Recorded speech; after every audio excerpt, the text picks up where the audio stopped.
The massive Empire ship appeared in Earth's orbit on a quiet Tuesday morning. Its hull gleamed like polished silver under Earth's sun, stretching nearly 10 miles from end to end.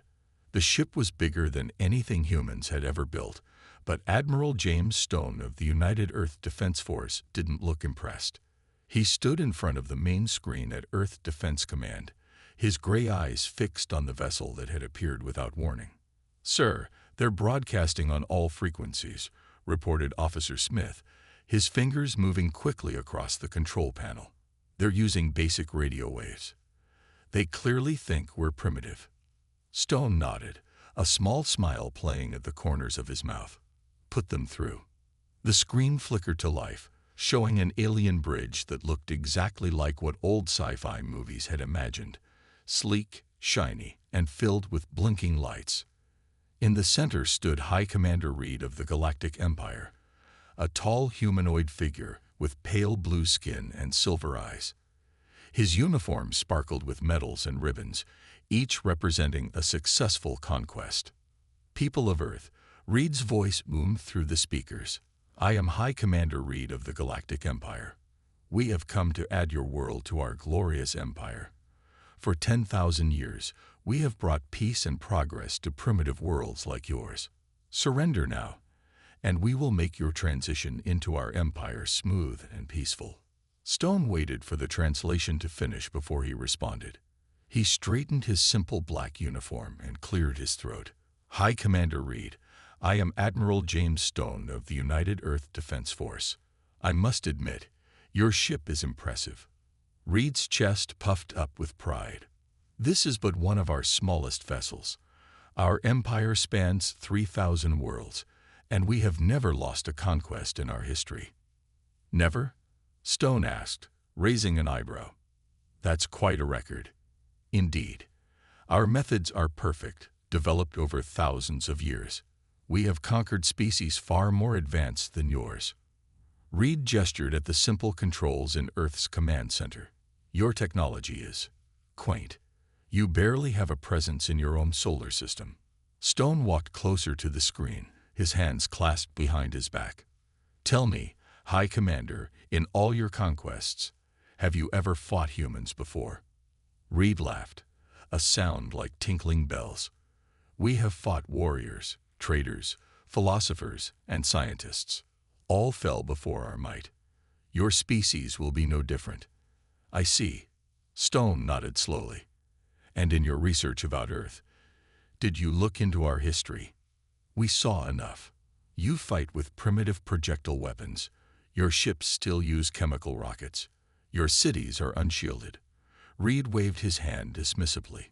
"Submit now, and we will help you advance beyond these primitive tools." Stone's smile grew wider, but it didn't reach his eyes. "High Commander Reed, I'm going to give you some free advice. Run." For the first time, Reed's confident expression faltered.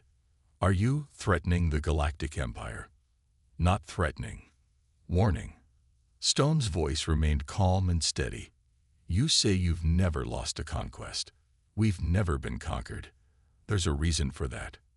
"Your bravery is admirable but foolish," Reed responded, his voice growing cold. "You have one Earth day to surrender. After that, we will begin standard conquest procedures." Before Reed could cut the transmission, Stone spoke one last time. "You really don't want to do this. Check your history books again. Look deeper.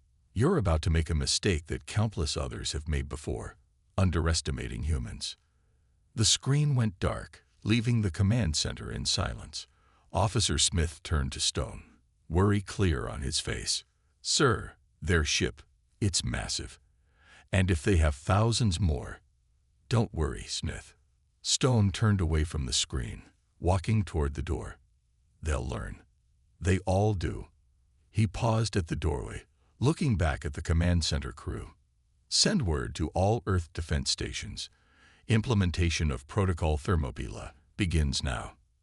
As Stone walked out, the massive Empire ship hung in orbit, its crew unaware that they had just made the biggest mistake in their 10,000-year history. They were about to learn why the few alien species that did know about humans had one universal piece of advice: never start a war with Earth. The neutral space station floated between Earth and the Empire's massive ship. It was an old research station, hastily converted for this diplomatic meeting. Inside its main conference room, two groups faced each other across a long metal table. Tom Walker, Earth's chief diplomat, sat calmly in his chair. He was an older man with white hair and weathered features, wearing a simple blue suit. Across from him, three Empire diplomats in their shining uniforms looked at him with barely hidden disdain. "We have brought you here out of courtesy," said lead diplomat Gray, his blue skin seeming to glow under the station's lights. "Your admiral's response was unexpected. We wish to show you the futility of resistance." Walker nodded and placed a small device on the table. "Before you show us anything, I'd like to share something with you." He pressed a button, and a hologram appeared above the table. "This is a document we call A Brief History of Human Warfare." The Empire diplomats leaned forward, their silver eyes reflecting the light of the hologram. Images began to play. Ancient battles with swords and shields, armies clashing across open fields. "Primitive combat," scoffed Gray. "As expected." Walker held up his hand. "Keep watching." The images continued, showing the evolution of human warfare. Gunpowder weapons appeared, then tanks, planes, and submarines. The Empire diplomats' smiles began to fade as they watched cities burning, massive armies clashing, and weapons growing more destructive. "This can't be real," said the youngest diplomat, his voice shaking. "No species would wage war on their own kind with such intensity." "Oh, it's real," Walker replied. "And this is just the past few hundred years. We've been fighting each other for thousands of years. We've gotten very good at it." The hologram showed modern warfare, stealth technology, cyber warfare, drone swarms, and orbital weapons. The Empire diplomats shifted uncomfortably in their seats. "These weapons are nothing compared to our fleet's technology," Gray said, but his voice lacked its earlier confidence. Walker smiled. "You're probably right. But here's the thing. Humans don't just fight with technology. We fight with everything we have." He changed the display to show guerrilla warfare, resistance movements, and asymmetric combat. "When we can't win with better weapons, we win with better tactics. When we can't win with better tactics, we win with sheer determination." "This is meant to scare us." Gray tried to laugh, but it sounded hollow. "We have conquered thousands of worlds." "Yes, you have," Walker agreed. "But how many of those worlds spent their entire history preparing for war? How many of them made fighting into an art form? How many of them turned their entire planet into a training ground for combat?" The hologram showed Earth's current military forces, a combination of traditional weapons and reversed-engineered alien technology that the Empire didn't know humans possessed. "We found a crashed alien ship 60 years ago," Walker explained. "We didn't just study it, we improved it. We've been preparing for this moment for generations, not because we wanted a war, but because we knew someday someone like you would come." Gray stood up suddenly, his chair scraping against the floor. "These threats are meaningless. You have one day left to surrender." Walker stayed seated, his calm never wavering. "This isn't a threat, Ambassador Gray. It's a warning from one intelligent species to another." He stood slowly. "Go back to your ship. Look up Earth's history again. Look deeper this time. Find out why we call our planet a death world. Learn why the few alien species that have quietly observed us have never dared to attack." As the Empire diplomats hurried out of the room, Walker called after them one last time. "We've spent more time at war than at peace, Ambassador. Don't make us show you why that makes us different from every world you've ever conquered." Back on the Empire ship, Gray sat in his private chamber, scanning through Earth's history with growing concern. The more he read, the more he understood. Humans hadn't been exaggerating. They hadn't been threatening. They had been trying to save the Empire from making a terrible mistake. But it was too late. The invasion orders had already been sent. High Commander Reed stood on the bridge of his flagship, watching as 500 Empire ships appeared from hyperspace around Earth. Their golden hulls filled the sky like artificial stars. It was the standard conquest fleet, the same one that had brought 1,000 worlds to their knees. Begin standard conquest procedure, Reed ordered. Disable their primitive satellites first, then take out their power grids. Show them our power. The first wave of Empire ships moved forward, their weapons charging. On their screens, Earth looked peaceful and blue, its cities glittering in the darkness. "Sir," an officer called out, "we're detecting no panic on Earth. Their communications remain normal. They're not even talking about us." Reed frowned. This wasn't the usual reaction. Primitive worlds usually erupted in chaos at the sight of their fleet. "Fire the first wave," he commanded. Beams of light shot from the Empire ships, aimed at Earth's satellites. But something strange happened. The beams hit invisible barriers and scattered harmlessly into space. Impossible. Reed rushed to the tactical display. "What just happened?" "Sir," another officer's voice shook with surprise. "The humans, they have a planetary shield. But our scans showed no such technology." Reed's silver eyes widened. "How did they hide this from us?" "Never mind. Increase power. Break through it." The Empire fleet fired again, this time at full power. The shields around Earth flickered but held strong. Then something even stranger happened. Earth's primitive satellites transformed. Panels opened, revealing weapons the Empire had never seen before. "Sir, we're detecting energy readings, but they don't match any known weapons." Before Reed could respond, beams of blue light shot from Earth's orbital defenses. They weren't particularly bright or impressive looking, but when they touched the Empire ships, those ships simply disappeared. No explosions, no debris. They were just gone. "What kind of weapons are these?" Reed demanded. "Unknown, sir. They're not in any of our databases." Reed watched in horror as his first wave of ships vanished one by one. Launch fighters, all ships, evasive maneuvers. The Empire launched thousands of fighters, filling space with their sleek craft. But Earth was ready for this too. From the planet's surface, millions of small objects rose into orbit. "Drones," an officer reported. "Simple mechanical drones." Reed almost laughed with relief. Drones against our fighters. They must be desperate. But these weren't ordinary drones. They moved in perfect coordination, forming complex patterns that confused Empire targeting systems. When Empire fighters shot at them, the drones absorbed the energy and sent it back twice as powerful. "Sir," an officer's scream cut through the chaos. "Something's happening to our computers." All across the Empire fleet, screens flickered and went dark. When they came back on, they showed a simple message. "We warned you to run." "Impossible," Reed whispered. "They can't have breached our cyber defenses. They're too primitive." But they had. Through methods the Empire couldn't understand, humans had turned their own ships' computers against them. Weapons wouldn't fire. Shields wouldn't activate. The mighty Empire fleet floated helplessly in space. That's when the real Earth fleet appeared. They had been hiding behind the moon, their ships painted in something that absorbed Empire scans. They weren't big or flashy like Empire ships. They were small, dark, and deadly efficient. "Sir," an officer said quietly, "we've lost contact with a third of our fleet. The humans, they're not trying to destroy us. They're capturing our ships. They're learning our technology as they fight us." Reed stood in shocked silence. In all his years of conquest, he had never seen anything like this.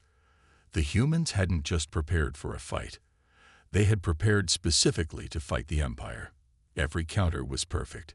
Every response was planned. "All ships." Reed's voice trembled as he gave the order. "Retreat to safe distance. Regroup and await further orders." As the Empire fleet pulled back, Reed watched Earth's defenses return to their hiding places. The satellites looked primitive again. The drones disappeared. Everything went back to looking normal and harmless. But now the Empire knew better. They had just lost their first battle in 10,000 years, and somehow, Reed knew this was only the beginning. Commander Maria Foster stood in Earth's hidden command center deep under the Rocky Mountains.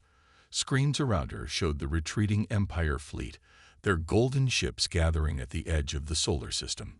She smiled as she looked at the 30 Empire ships they had captured in the first battle.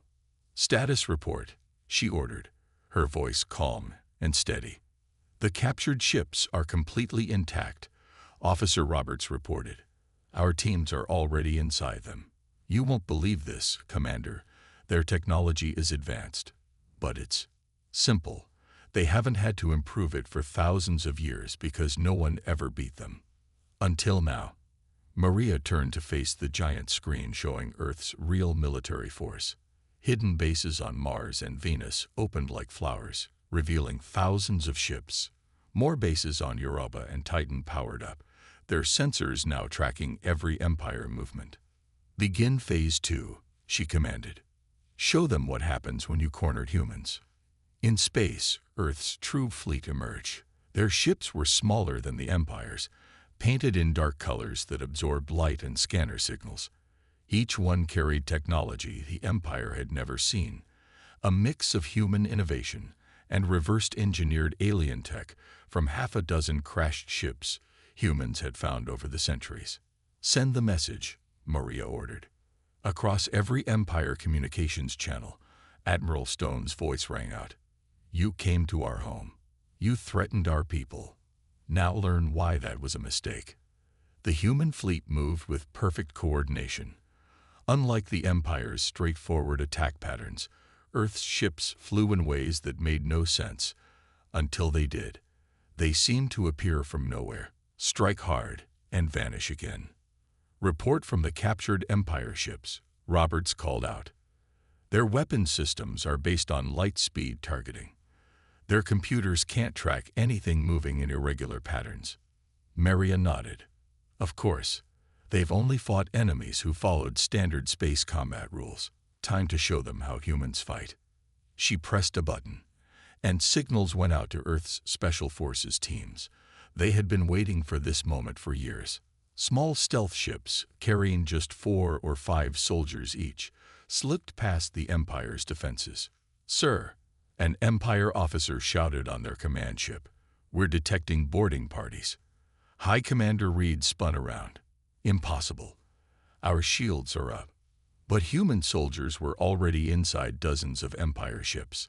They didn't try to take over the bridges or capture the engines like the Empire expected. Instead, they went after targets no other species had ever thought to attack. Life support systems, backup computers, and communication arrays. "This isn't how boarding parties are supposed to work," Reed shouted as reports of chaos came in from ship after ship. On Earth, Maria watched the Empire fleet fall into confusion. "They still don't understand," she said quietly. "They think we're fighting a space battle. We're fighting a guerrilla war in space." Human ships would appear, cause damage, and disappear into the darkness of space. Empire sensors couldn't track them because they used technology designed to spot large, powerful engines, not the small, efficient ones humans had developed. "Commander," Roberts reported with excitement, "the reverse engineering teams report success. We can now replicate their shield technology. And we've improved it." This was humanity's greatest strength. They didn't just copy technology. They made it better. They found weaknesses no one else saw because humans had spent their entire history looking for ways to beat stronger enemies. "Sir," an Empire officer reported to Reed, "the humans, they're not just stealing our technology. They're improving it and using it against us. This is impossible." Reed watched helplessly as more of his ships went dark. The humans weren't destroying them. They were disabling them, capturing them, and learning from them. Each captured ship made them stronger. "Full retreat," Reed ordered, his voice shaking. "Get us out of this system." But as the Empire fleet turned to run, They found human ships waiting behind them too. Earth's fleet had split up and surrounded them while they were distracted. In the Mountain Command Center, Maria pressed another button. Send the second message. All across the Empire fleet, screens lit up with simple words. This is what happens when you threaten Earth, and we're just getting started. For the first time in 10,000 years, the mighty Empire fleet fled in terror. They had finally found an enemy they couldn't beat. Humans who had spent their entire history preparing for this exact kind of fight. The Empire's War Council met in their grand strategy room, its walls covered with holographic displays showing their losses. High Commander Reed stood before his top generals, his blue skin pale with worry. Our psychological warfare has failed, General Mills reported, his voice trembling.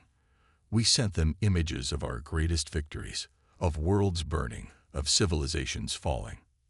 They just laughed. Reed slammed his fist on the table. How can they laugh? Every species we fought broke under psychological pressure.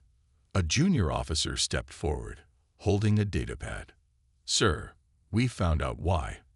The humans, they make entertainment about wars, disasters, and invasions. They call them movies and games. They've been imagining and preparing for this exact situation for centuries. On Earth, deep in another mountain base, a team of human hackers sat before their computers. They didn't look like warriors. They wore casual clothes and drank coffee. But they were about to launch one of the strangest attacks the Empire had ever faced. Ready? Asked lead hacker Peters, his fingers hovering over his keyboard. Let's show them how humans wage cyber warfare. They didn't try to break through the Empire's cyber defenses. Instead, they found something the Empire had never thought to protect: their entertainment systems. Within hours, every screen on every Empire ship began playing human war movies. They're doing what? Reed asked, staring at his own screen in confusion. They've hacked our recreation networks, an officer explained. They're showing us their history, their wars, their victories against stronger enemies. The Empire tried to fight back in traditional ways. They sent their best ships to attack Earth's colonies on Mars. But the humans had another surprise waiting. The Mars colonies looked like simple domes on the surface, but when the Empire ships got close, the entire surface of Mars seemed to shift. Hidden hangars opened everywhere. Weapons appeared from under the red sand. The domes were just decoys. The real colonies were underground. How do we fight an enemy that hides everything? General Mills asked. One that turns entire planets into weapons. The Empire's next strategy was to try to cut off Earth's supply lines. But humans had predicted this too. Every human settlement was self-sufficient with hidden farms and factories. They had built their civilization expecting to fight a long war. Sir, an officer reported to Reed, our soldiers are starting to refuse to fight. They say humans don't fight like a normal enemy. They say it's like fighting shadows. He was right. Human ships would appear from nowhere, strike in ways that made no sense, and disappear. Human soldiers fought with strategies the Empire had never seen, using the Empire's own technology against them in ways its creators had never imagined. They're in our computers again, someone shouted in the Empire's command center. But this time, the humans didn't show war movies. Instead, they displayed something more terrifying: detailed files about every weakness in the Empire's ships, every flaw in their strategies, every gap in their defenses. How did they find all this? Reed whispered. The answer appeared on his screen. We've been studying you for decades. Every time you conquered a world, we watched and learned. Every time you showed off your power, we found your weaknesses. We know you better than you know yourselves. In orbit around Jupiter, an Empire fleet discovered why humans were so dangerous when cornered. The fleet thought they had trapped a small group of human ships against the giant planet's gravity. Instead, the humans turned Jupiter itself into a weapon, using its magnetic field to disable Empire systems. Sir, General Mills reported to Reed, we've lost contact with the Jupiter fleet. And, "Sir, the humans sent us a message after the battle." "What does it say?" Reed asked, already dreading the answer. "It says, 'This is what happens when you force humans to get creative. Would you like to see what else we can do?'" Reed looked at the battle displays, at the reports of lost ships and failing strategies. Everything the Empire tried, the humans had already prepared for. Every tactic they used, the humans countered in ways that no one had ever thought possible. "Perhaps," Reed said quietly, "we should have listened when they warned us to run." But it was too late. The humans weren't just fighting back, they were rewriting the rules of warfare itself. And they were just getting started. In the Empire's grand library on their capital world, High Commander Reed sat alone, surrounded by holographic displays. For 3 days straight, he had been studying human history, really studying it this time. What he found terrified him more than all their losses combined. "Sir," his assistant entered quietly, "the War Council is waiting." "Look at this," Reed said, pointing to a display. Humans fought something they called World War II. It wasn't even their biggest war, but they built over 12,000 ships. In 6 years, some of their factories could build a warship in a few days. The assistant stepped closer, confused. "But sir, that was with primitive technology." "Exactly." Reed stood up, his silver eyes wide. "If they could do that with primitive technology, imagine what they're capable of now.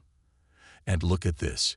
In that same war, they cracked enemy codes, built atomic weapons, and created entire fake armies to fool their enemies.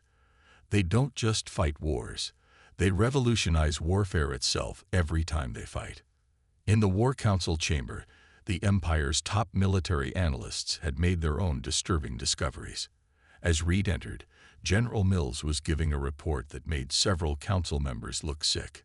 "Humans have invented over 3,000 different martial arts," Mills explained, his voice shaking. "They created countless ways to fight just with their bodies. They turned farming tools into weapons.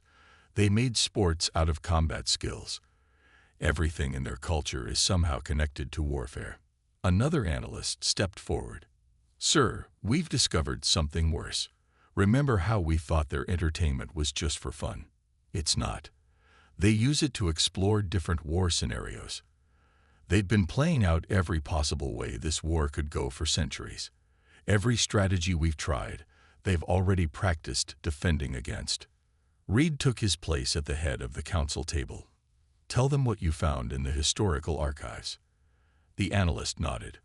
"We found records of human battles where smaller forces defeated larger ones. Battles where primitive weapons beat advanced ones. The humans are experts at asymmetric warfare because they've been doing it to themselves for their entire history." Around the table, Empire generals and admirals looked at the reports in growing horror. Everything they had believed about warfare was being challenged. "There's more," Reed said quietly. "Show them the Death World analysis." A new hologram appeared, showing Earth's environmental data. "Earth is what we call a death world," the analyst explained. "High gravity, extreme weather, dangerous predators. Most species evolved to survive by avoiding danger. Humans evolved to overcome it. They don't just survive on their death world. They thrive on it. And now," Reed added, "they're taking that same approach to space warfare. They're not just fighting us. They're adapting, evolving their tactics, getting stronger with every battle." Reports were coming in from across the Empire fleet. More and more soldiers were refusing to fight. They had heard stories about human warfare, about their endless creativity in combat, about their ability to turn anything into a weapon. "Sir," a communications officer interrupted, rushing into the council chamber. "We're getting reports from the frontier. The humans, they're not just defending Earth anymore. They've started liberating worlds we conquered, and the locals are helping them." Reed watched the tactical displays as human ships appeared at the edges of Empire space. They weren't trying to conquer. They were freeing worlds, teaching them to defend themselves, showing them the weaknesses in Empire technology that humans had discovered. "They're not just beating us. Reed realized. They're dismantling everything we built, all because we didn't listen when they warned us. The War Council sat in silence, watching as more reports of human victories came in. Their perfect empire, built over 10,000 years, was being taken apart by a species they had dismissed as primitive. "Get me a direct line to Earth Command," Reed finally said. "It's time we listened to their warning, before there's nothing left of our empire to save." But as he gave the order, he wondered if it was already too late. The humans had warned them to run, and they had laughed. Now they were learning why that warning had been an act of mercy. The peace conference took place on Earth, in an old building called the United Nations. High Commander Reed walked into the Grand Hall, looking very different from the proud leader who had first threatened Earth. His uniform still sparkled with medals, but his shoulders carried the weight of defeat. Admiral Stone and Ambassador Walker sat on one side of the large table, while Reed and his remaining advisors sat on the other. Through the windows, Reed could see both human and Empire ships floating peacefully in orbit. The sight still amazed him. Human ships were now as advanced as Empire vessels, but they kept their dark, practical designs. "Before we begin," Reed said, his voice humble, "I must ask, why didn't you destroy us when you had the chance?" Stone smiled. "Because that's not what this was about. We didn't want to destroy the Empire. We just wanted you to understand why you should never have threatened Earth." Walker opened a folder and pulled out a simple piece of paper. "We've prepared a peace treaty. But first, we want to show you something." The lights dimmed, and a hologram appeared in the center of the room. It showed massive underground complexes beneath every human city, filled with weapons and ships that had never been used in the war. "These are just some of the weapons we held back," Stone explained. "We have things down there that we decided were too dangerous to use, even in war." Reed's silver eyes widened. "You weren't fighting at full strength." "Not even close," Walker said quietly. "What you saw was just our defensive capability.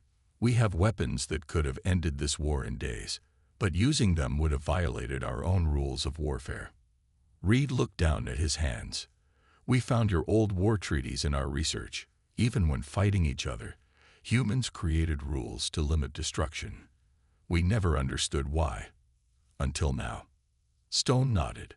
"Power isn't just about having the strongest weapons. It's about knowing when not to use them." The treaty was surprisingly simple. Earth didn't demand Empire territory or resources. They asked for just three things: independence for Earth and its colonies, freedom for any world that wanted to leave the Empire, and the creation of a new law. "The Human Protocol," Walker read from the treaty. "No species shall engage in warfare with humanity without first studying their complete military history and capabilities." Reed signed without hesitation. As he did, screens around the room showed Empire ships and human vessels working together to help worlds transition to independence. Former enemies were already learning from each other. "There's one more thing," Stone said, standing up. "We want to share some of our technology with you." Reed looked confused. "You want to help us? After we tried to conquer you?" "Not your weapons or military tech," Walker explained, "but things that can help people. Medical technology, clean energy, better food production. Because that's the real difference between us. Humans don't just prepare for war. We also prepare for peace." Later that evening, in a small room overlooking the city, Reed sat with Walker, sharing a drink that humans called whiskey. The Empire leader looked out at Earth's lights, shining bright against the darkness. "You know what the strangest thing is?" Reed said quietly. "None of this had to happen. You warned us. You literally told us to run. Why didn't we listen?" Walker smiled. "Because you'd never lost before. Sometimes you have to lose to learn." "The Empire ruled for 10,000 years, Reed mused. "And in 3 months, humans showed us that everything we thought we knew about warfare and power was wrong." "Not wrong," Walker corrected him. "Just incomplete. You fought wars of conquest. We fought wars of survival. That's why we warned you to run. As they sat there, ships from 100 worlds moved through Earth's night sky. Some were the bright golden vessels of the Empire, others the dark practical ships of Earth, and many were new designs that combined both styles. They were no longer weapons of war, but symbols of a lesson learned. Sometimes the most powerful civilizations aren't the ones that never lose, but the ones that know exactly what they're capable of when pushed too far. And sometimes the wisest thing you can do is listen when those civilizations warn you to run.